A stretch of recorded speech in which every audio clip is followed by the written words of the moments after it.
Donc je me représente, je m'appelle Nicolas Gué, alors j'ai deux fonctions, je suis chercheur dans un laboratoire, je en ai parlé ce matin, de mécanique de Lille. Ma spécialité c'est la durabilité des matériaux en ambiance sévère. J'ai fait ma thèse avec EDF sur le nucléaire, voilà.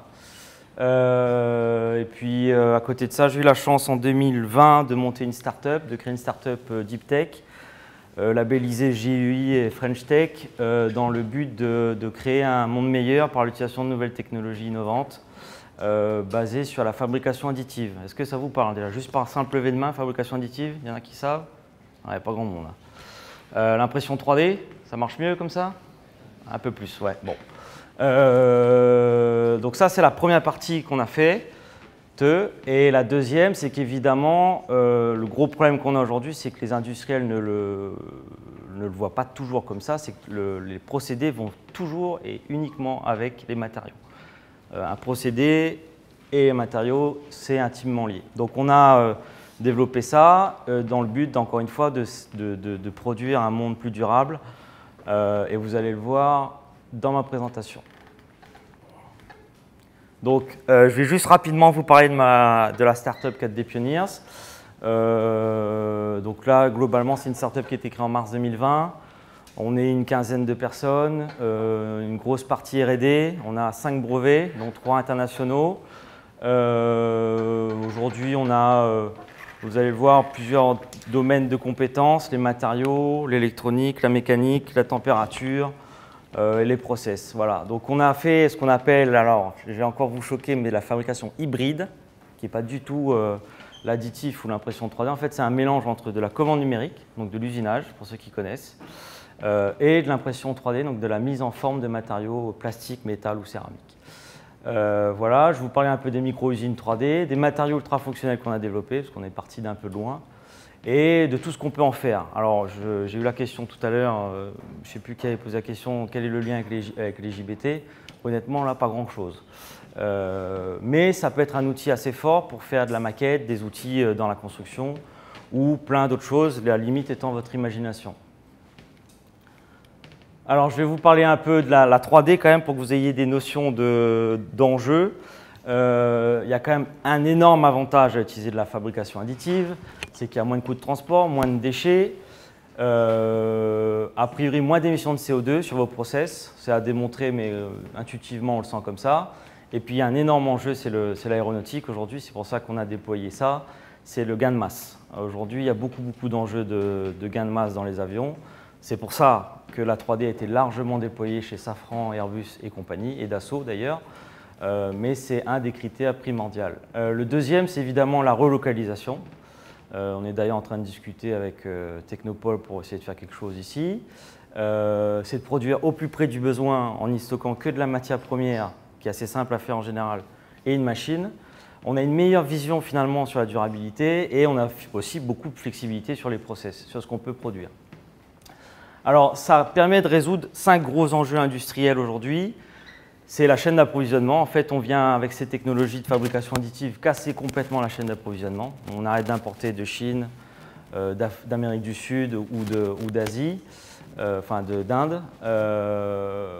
Ça nous permet vraiment, encore une fois, de reproduire plus localement. La souveraineté, avec des coûts de production qui sont parfois trop élevés. Alors, je ne vous ferai pas la démonstration, mais on se rend compte, on le fait avec nos clients, ça peut être finalement beaucoup moins cher intuitivement que ce que vous pouvez avoir dans la vie industrielle. On a besoin de moins de ressources parce que la 3D, c'est en fait c'est un peu ce que je dis à mes étudiants et à mes clients, c'est le Graal de l'ingénieur. C'est-à-dire que vous mettez de la matière là et uniquement où vous en avez besoin. Donc c'est indéfectiblement moins de matière à consommer, moins de déchets, moins de rebut. Vous allez le voir pourquoi. Et évidemment, la possibilité de mettre en œuvre des matériaux qui soient divers et variés, dont des matériaux non pétrosourcés. Et ça, c'est des gros défis aujourd'hui industriels. Vous allez me dire, Nicolas, c'est bien mignon ce que tu racontes, mais bon, la preuve, vous n'en avez pas vu beaucoup de pièces en 3D, ben, c'est normal. Les rapports Wohlers, donc il y a un rapport américain qui fait un bilan de l'industrie dans le monde, affiche clairement que seulement 0,2% des pièces dans l'industrie sont faites en 3D aujourd'hui. Donc c'est un vrai problème parce qu'en fait, quand on regarde les chiffres et les causes de ça, c'est parce que en fait, Si je vous ai demandé, c'est parce qu'à mon avis, vous avez vu les petites machines d'impression 3D avec des filaments qui tournent et qui posent et fait des petits bateaux, des petits goodies, etc. Et donc ça, en fait, c'est très très cher à produire. C'est des filaments, on part de granulés, on les broie, on les remet dans des extrudeurs à très haute température, on extrude, on fait du fil, donc ça coûte très très cher à faire. En général, c'est des matériaux qui ne sont pas connus de l'industrie, donc il y a tout un enjeu de certification et qualification. Et après, aujourd'hui, sur les enjeux de fabrication additive des machines connues, il y a énormément de post-traitement, avec des effets de couche à enlever, des supports parfois à enlever, etc. C'est toujours un peu compliqué. Donc, c'est les raisons pour lesquelles, aujourd'hui, que 0,2% des pièces sont faites en 3D, mais en revanche, qu'il y a énormément de pièces aujourd'hui qui sont faites en prototypage, parce que c'est finalement un outil, en 2 jours, on peut avoir un prototype, voire même moins.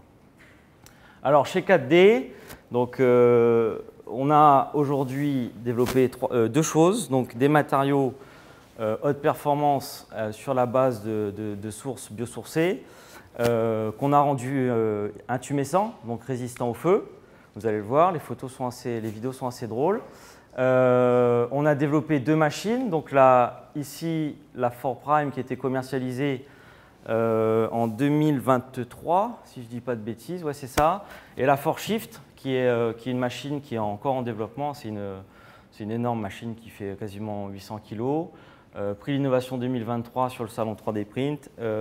Bon, il y a 2 brevets, je ne vais pas rentrer dans le détail technique des machines aujourd'hui, juste un peu sur celle-là. Et petite anecdote, elle a été identifiée par le MIT. Voilà. Et puis, on a aussi évidemment un service dans lequel on vient produire pour nos clients des pièces, quelles qu'ils soient, avec les technologies indépendantes de les nôtres. On est capable aussi d'utiliser les autres machines, voire même celles de nos concurrents. Voilà.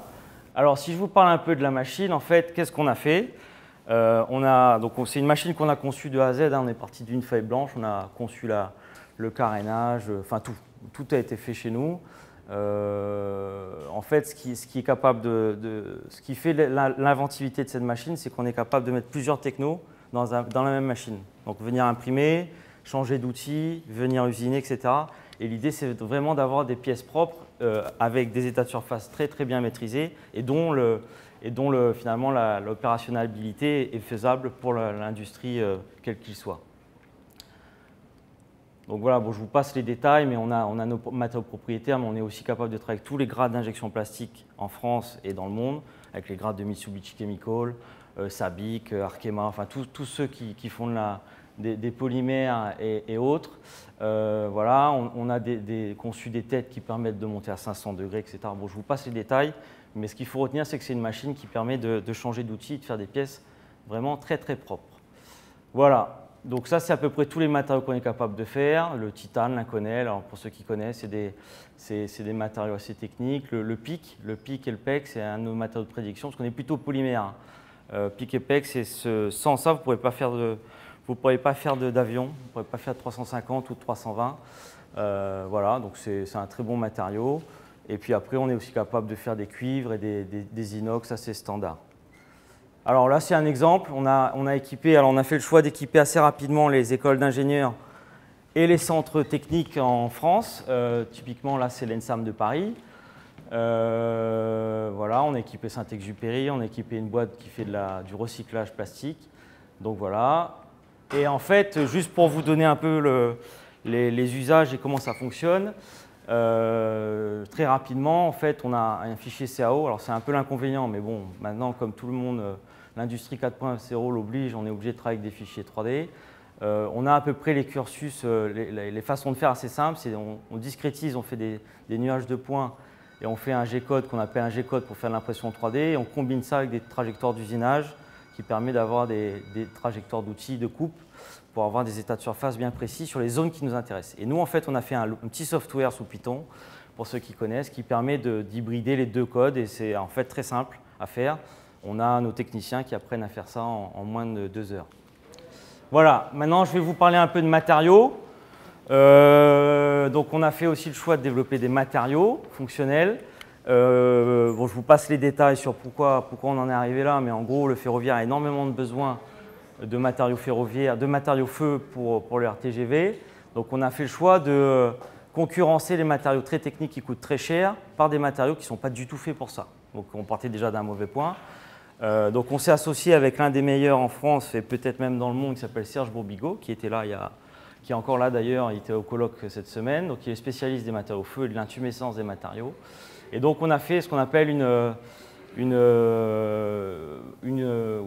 préformulation, on fait des préformulations très rapides pour screener des performances feu avec son laboratoire. Et donc on fait en fait des échelles labo et jusqu'à finalement l'étude de durabilité et de production.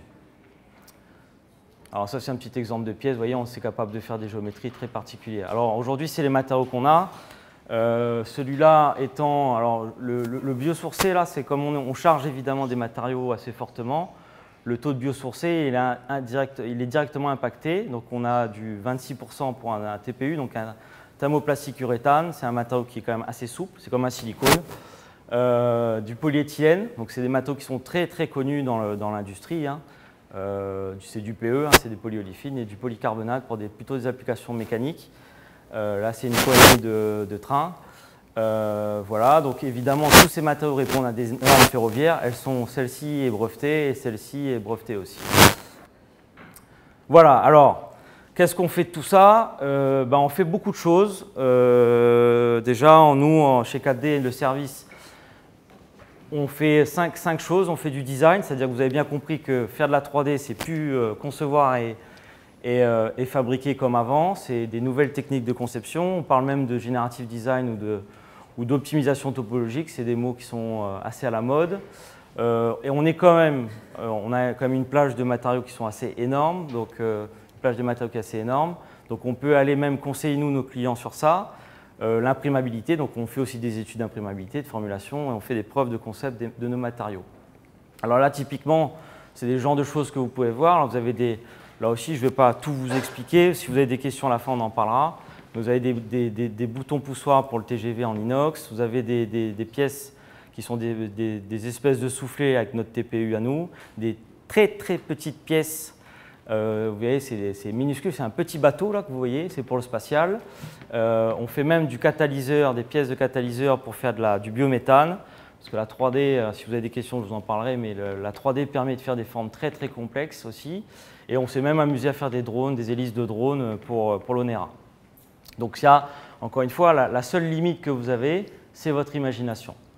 Et en fait, on est même capable d'aller plus loin, et je finirai quasiment là-dessus. C'est qu'on est capable d'utiliser la fabrication que j'ai appelée hybride pour faire d'autres choses, c'est-à-dire la microfonderie alu, pour aller faire des pièces en alu, parce que l'alu, ça ne s'imprime pas très bien, ou faire des coulées silicone sur des silicones très spécifiques, ou voire même, pour aller plus loin, des empreintes de moules d'injection plastique pour faire des très très grandes séries. Voilà, donc ça, on a un partenariat à Lyon qui fait ça, à Bordeaux, pardon, qui fait de la petite et moyenne série. Voilà. Et après, la cerise sur le gâteau, c'est que même si on a des déchets et qu'on veut les réimprimer, alors c'est des choses qu'on a faites dans l'entreprise, c'est qu'on est capable d'imprimer, donc là c'est du fil, on imprime, on a des rebuts, on broie et on réimprime tout de suite, sans traitement mécanique, chimique, à part le broyage, sans ni plus ni moins, on obtient des très très belles pièces qui sont prêtes à l'emploi. Voilà, bon, qui parle de nous, on a fait le 20h de France 2 il y a 2 ans pour le Bourget. Voilà, n'hésitez pas à venir nous voir et à me solliciter. Je suis là jusqu'au 26 avril. Voilà. Merci.